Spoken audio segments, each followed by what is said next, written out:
Pasca sempat peretas konflik yang membuat hubungan keduanya tidak harmonis, Marshanda Andriani dan sang ibunda akhirnya tampak harmonis lagi dengan berlibur di Tokyo, Jepang. Inilah berita pertama dalam Intense Update hari ini.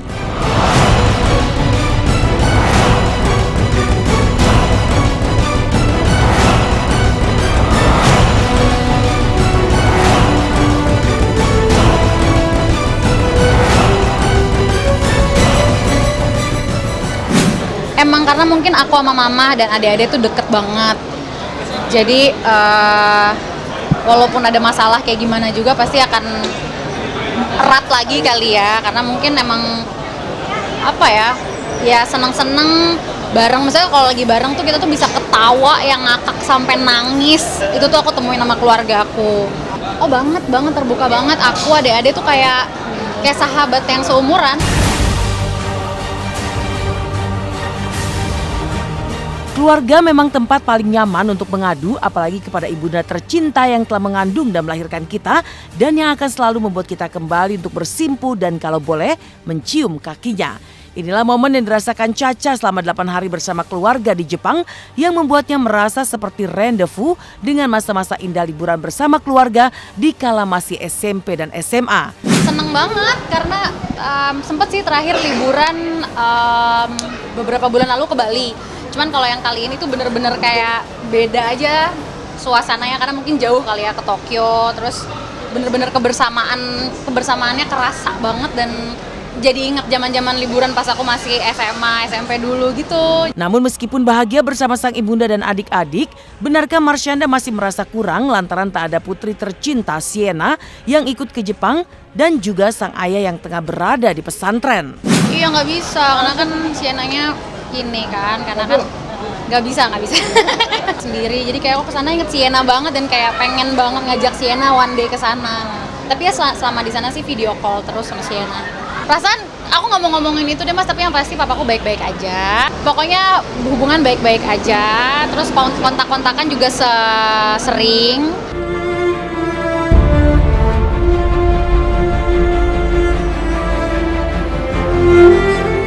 Sementara itu inilah heboh kisah Sulami, wanita 35 tahun asal Seragen, Jawa Tengah yang dijuluki manusia kayu. Sudah 23 tahun lamanya menderita sakit langka yang bernama ankylosing spondylitis. Seluruh tubuh Sulami kini terasa kaku dan mengeras, kecuali hanya jari-jari tangan dan mulut yang bisa digerakkan. Akibatnya untuk makan dan minum pun dibuatkan sedotan khusus yang panjang, serta sendok makan yang disambung dengan kayu. Tak hanya itu, untuk berbaring di kasur, Sulami harus membanting tubuh lantaran semua bagian tubuhnya yang tak bisa ditekuk ataupun duduk. Seperti apa kondisi Sulami yang begitu memprihatinkan? Lalu benarkah belum ada obat dalam dunia medis yang dapat menyembuhkan sakit yang dialami Sulami?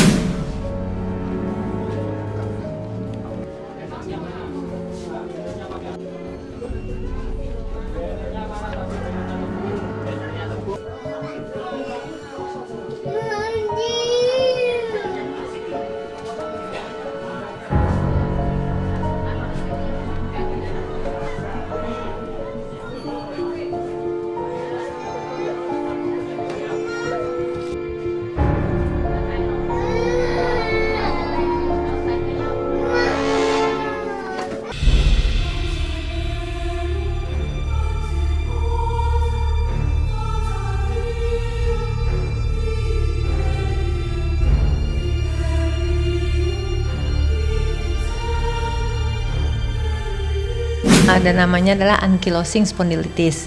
Itu adalah suatu penyakit yang dikenal juga dengan penyakit rematik yang iskemik ya, sistemik, tapi dia juga merupakan sebuah penyakit peradangan dari tulang-tulang sendi. Pengobatannya sendiri sih memang tidak ada ya, maksudnya belum ada yang pasti.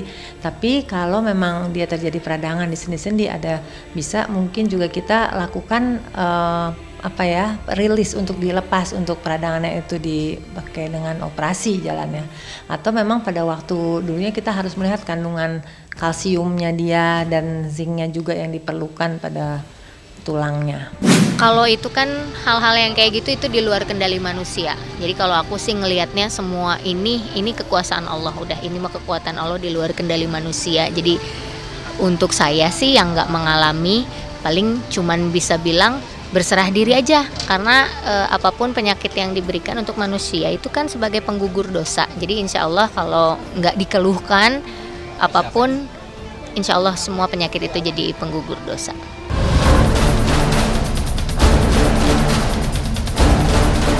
Dan sebagai berita terakhir dalam Intens Update, inilah kisah pedangdut Nita Thalia yang ternyata nyaris mengalami kelumpuhan total di bagian wajah. Pernah menghebohkan publik dengan pengakuannya tentang operasi plastik, kini Nita yang sudah tampak sehat pun kembali membawa pengakuan mengejutkan. Seperti apa Nita yang sempat diserang penyakit langka Bell's palsy, di mana semua syaraf di bagian wajahnya diserang virus sehingga terasa kaku dan membengkak. Benarkah ada kaitannya karena efek dari operasi plastik yang pernah ia lakukan dulu? Penyakit ini gitu, awalnya saya kan melakukan treatment perawatan, terus saya melakukan perawatan kayak botox, tanam benang, facial gitu, itu yang memang biasa selalu rutin saya lakukan. Dan entah kenapa setelah melakukan treatment itu udah mulai kok kayak bengkak. Pertamanya bengkak itu sebelah kan, iya langsung bengkak, jadi hari pertama itu langsung bengkak terus langsung turun. Jadi ini tuh mata itu turun, ini bibir turun gitu kan. Nah terus pas minggu yang keduanya baru yang sebelah kanan, tapi padahal yang sebelah kanan nggak kena, tapi nggak tahu ikut-ikutan, jadi kayak 3/4 gini gitu. Saya lanjut ke dokter ahli syaraf dan ternyata betul saya kena penyakit yang yaitu Bell's palsy gitu kan. Saya juga agak aneh dengar namanya, agak susah juga ngomong Bell's palsy apaan sih. Oh ternyata itu dari virus.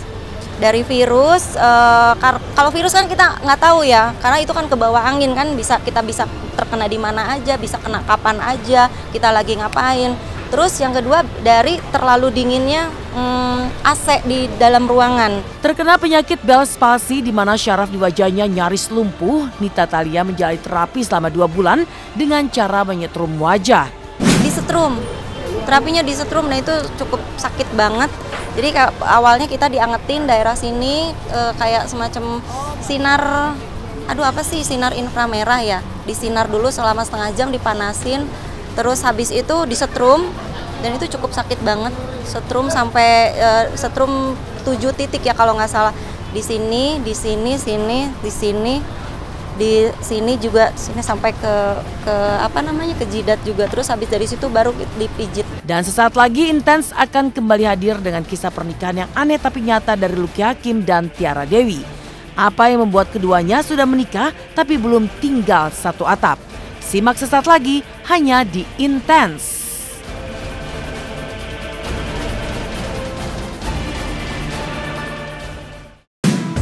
Selamat pagi pemirsa, kembali lagi bersama saya Mila Rahmawati. Pasca resmi berumah tangga, Tiara Dewi justru menolak tinggal satu rumah dengan Lucky Hakim. Alasannya karena Tiara ketakutan tinggal bersama binatang-binatang peliharaan Lucky yang cukup banyak. Lantas benarkah Tiara pun meminta dibuatkan rumah baru yang bebas dari binatang peliharaan? Benarkah permintaan dibuatkan rumah baru pun merupakan bagian dari perjanjian pranikah antara Lucky dan Tiara?